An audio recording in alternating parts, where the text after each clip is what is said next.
Hello students, നമുക്ക് refraction പറ്റി കുറച്ചുകൂടി ഡീപ്പായി ഡിസ്കസ് ചെയ്യാം. നിങ്ങൾക്കറിയാം, റിഫ്രാക്ഷൻ എന്ന് പറയുന്നത് ലൈറ്റ് ഒരു ഒപ്റ്റിക്കൽ ഡെൻസിറ്റി ഡിഫറെന്റ് ആയ ഒരു മീഡിയത്തിൽ നിന്നും മറ്റൊരു ഒപ്റ്റിക്കൽ ഡെൻസിറ്റി ഉള്ള മീഡിയത്തിലേക്ക് എൻ്റർ ചെയ്യുമ്പോൾ അവിടെ എന്ത് സംഭവിക്കും? ഒരു ഡീവിയേഷൻ സംഭവിക്കും. ലൈറ്റിന്റെ പാത്തിൽ ഒരു ഡീവിയേഷൻ സംഭവിക്കും. ഈ ഡീവിയേഷനെയാണ് പറയുന്നത് റിഫ്രാക്ഷൻ അഥവാ അപവർത്തനം. റിഫ്രാക്ഷൻ അഥവാ അപവർത്തനം.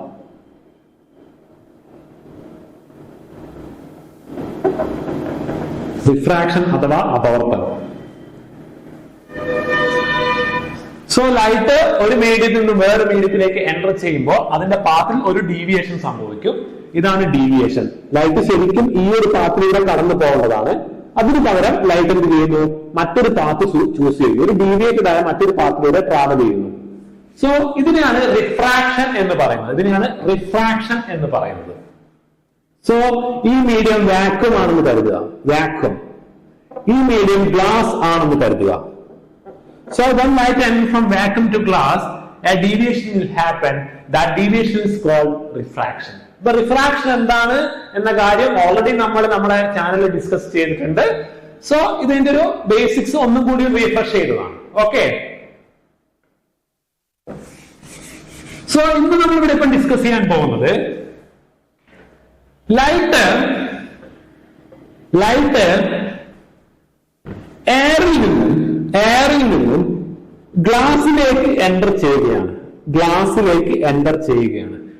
When light enters from air to glass, what happens?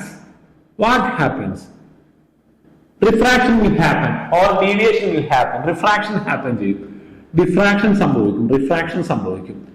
ഒരു റിഫ്രാക്ഷൻ സംഭവിക്കും. ആ റിഫ്രാക്ഷൻ ഈ പെർപെൻഡിക്കുലറിനോട് അടുത്തായിരിക്കും.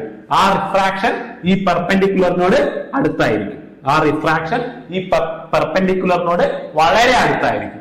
When light enters from air to glass, refraction happens, and that refraction is near to the perpendicular. ആ പെർപെൻഡിക്കുലറിന് അടുത്തായിരിക്കും refraction. Okay, so think about what happens when light enters from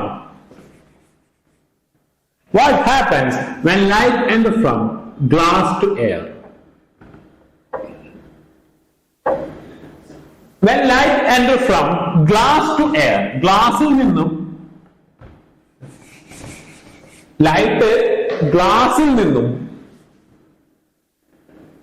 എയറിലേക്കാണ് enter ചെയ്യുന്നതെങ്കിൽ, ഗ്ലാസിൽ നിന്നും എയറിലേക്കാണ് light enter ചെയ്യുന്നതെങ്കിൽ refraction വേറെ രീതിയിലാണ് സംഭവിക്കുക. Refraction happens in A different വേ. എങ്ങനെ സംഭവിക്കാം? ശരിക്കും ലൈറ്റ് ഇങ്ങനെ ഈ നേർരേഖയിൽ കടന്നു പോകേണ്ടതാണ്. അതിന് പകരം ലൈറ്റ് റിഫ്രാക്റ്റഡ് ആയി മുകളിലോട്ട് റിഫ്രാക്ട് ചെയ്യും. എന്ന് വെച്ചാൽ പെർപെൻഡിക്കുലർ നിന്നും എവേ ആയിട്ട് റിഫ്രാക്ട് ചെയ്യും, ഡീവിയേറ്റ് ചെയ്യും. So when light enters from glass to air, the refraction is in a different way. So diffraction means ആ ഒരു ഡീവിയേഷൻ ഈ പെർപെൻഡിക്കുലർ നിന്നും അകന്നിട്ടായിരിക്കും ആ റിഫ്രാക്ഷൻ ഹാപ്പൻ ചെയ്യുക, ആ ഒരു ഡീവിയേഷൻ ഹാപ്പൻ ചെയ്യുക. ഓക്കെ, ഇതാണ് when ലൈറ്റ് ഗ്ലാസിൽ നിന്നും എയറിലേക്ക് ലൈറ്റ് എൻ്റർ ചെയ്യുമ്പോഴും എയറിൽ നിന്ന് ഗ്ലാസിലേക്ക് ലൈറ്റ് എൻ്റർ ചെയ്യുമ്പോഴും ഉണ്ടാവുന്ന ഡിഫറൻസ് ആണ് ഞാനിപ്പോ ഡിസ്കസ് ചെയ്തത്. അതൊന്നുകൂടി ഞാൻ എക്സ്പ്ലെയിൻ ചെയ്യാം. When light enters from glass to air, glass എന്ന് പറയുന്നത് ഒപ്റ്റിക്കൽ ഡെൻസിറ്റി ഹൈ ആയ ഒരു മീഡിയത്തിൽ നിന്നും ഒപ്റ്റിക്കൽ ഡെൻസിറ്റി ലോ ആയ ഒരു മീഡിയത്തിലേക്ക് എൻ്റർ ചെയ്യുമ്പോൾ റിഫ്രാക്ഷൻ ഈ രീതിയിലായിരിക്കും. When light enters from air to glass, എയറിൽ നിന്ന് ഗ്ലാസിലേക്കാണ് ലൈറ്റ് എൻ്റർ ചെയ്യുന്നതെങ്കിൽ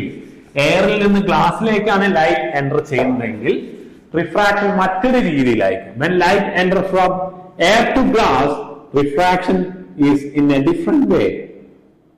റിഫ്രാക്ഷൻ ഇങ്ങനെയായിരിക്കും. എയർ ടു ഗ്ലാസ്, എയറിൽ നിന്ന് ഗ്ലാസിലേക്കാണ് ലൈറ്റ് എൻ്റർ ചെയ്യുന്നതെങ്കിൽ റിഫ്രാക്ഷൻ മറ്റൊരു രീതിയിലേക്കും പെർപെൻഡിക്കുലറിനോട് അടുത്തിട്ടായിരിക്കും റിഫ്രാക്ഷൻ സംഭവിക്കുക.